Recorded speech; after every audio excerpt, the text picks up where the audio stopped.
Bonjour mes enfants, j'espère que vous allez bien.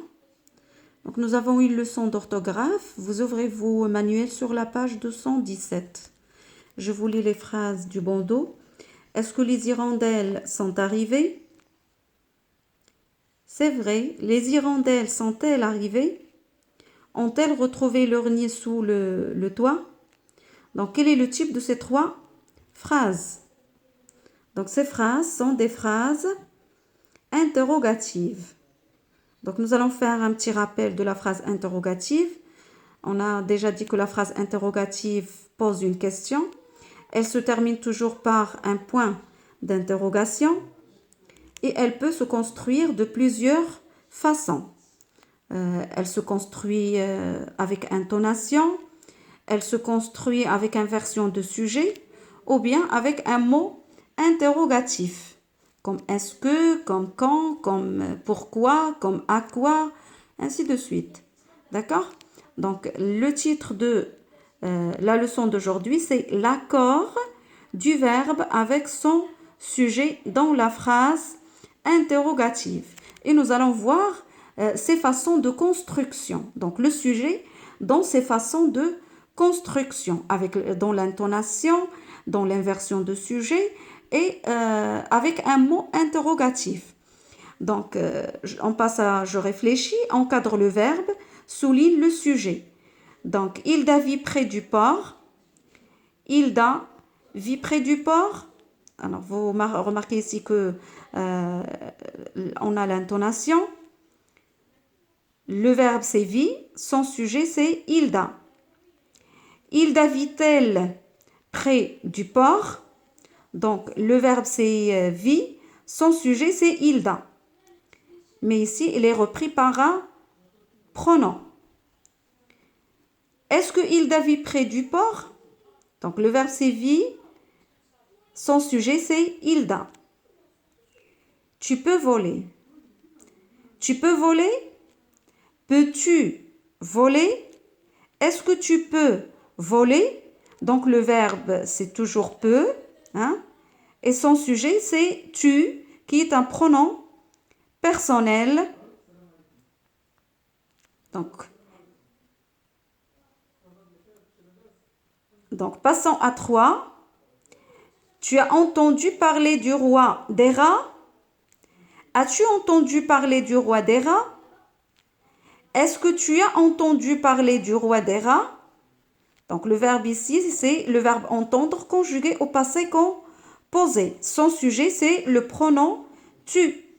Donc, vous voyez ici, hein, a entendu est le verbe et le sujet, c'est tu. La même chose, a entendu le verbe, son sujet est tu. Les lions de sel peuvent être dangereux? Donc, le verbe, c'est peuvent. Le sujet, c'est les lions de sel. Les lions de sel, hein, le verbe, c'est peuvent. Peuvent-ils être dangereux? Donc, le verbe, c'est peuvent et le sujet, c'est les lions de sel. La même chose ici, le sujet est repris par le pronom il. Est-ce que les lions de sel peuvent être dangereux? Le verbe, c'est peuvent.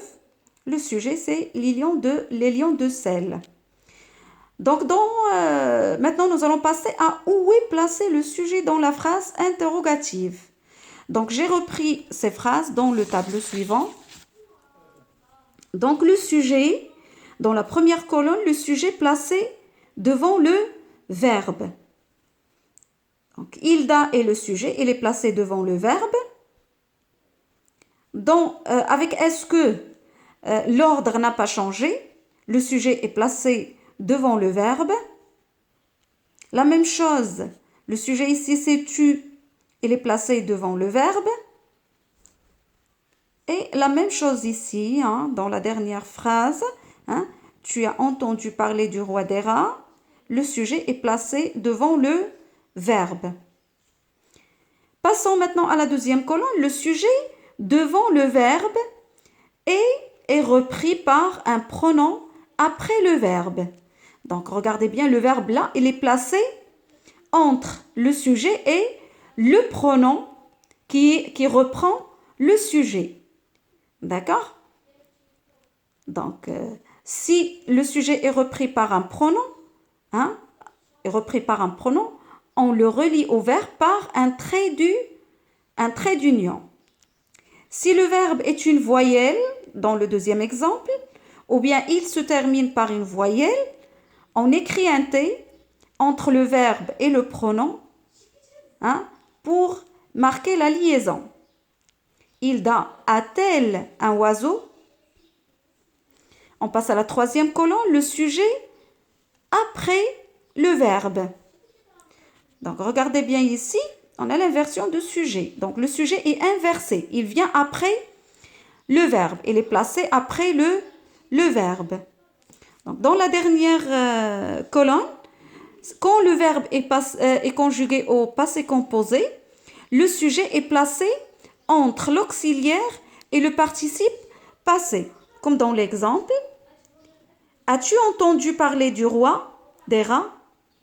Donc, regardez bien le sujet, il est placé entre l'auxiliaire avoir, a, et le participe passé, entendu. Donc, vous voyez maintenant que faisons une récapitulation. Donc, le sujet peut se placer devant le verbe, placé devant le verbe. Il peut être repris par un pronom personnel et relié au verbe par un trait d'union. Si le verbe est une voyelle ou bien il se termine par une voyelle, on écrit T pour marquer la liaison. Le sujet peut être placé après le verbe et relié aussi au verbe par un trait d'union. Il est inversé. Ou bien si le verbe est conjugué au passé composé, on place le sujet entre l'auxiliaire et le participe passé. Donc, vous prenez votre cahier, vous écrivez la date d'aujourd'hui, orthographe, l'accord du verbe avec son sujet dans la phrase interrogative. Vous prenez le corpus, ou bien ce n'est pas la peine de prendre le corpus puisque vous avez les exemples dans l'encadré. Donc, vous recopiez uniquement l'encadré que vous avez sur votre manuel. D'accord? Donc, voilà. Et n'oubliez pas de faire l'exercice qui se trouve au-dessous. Voilà, merci.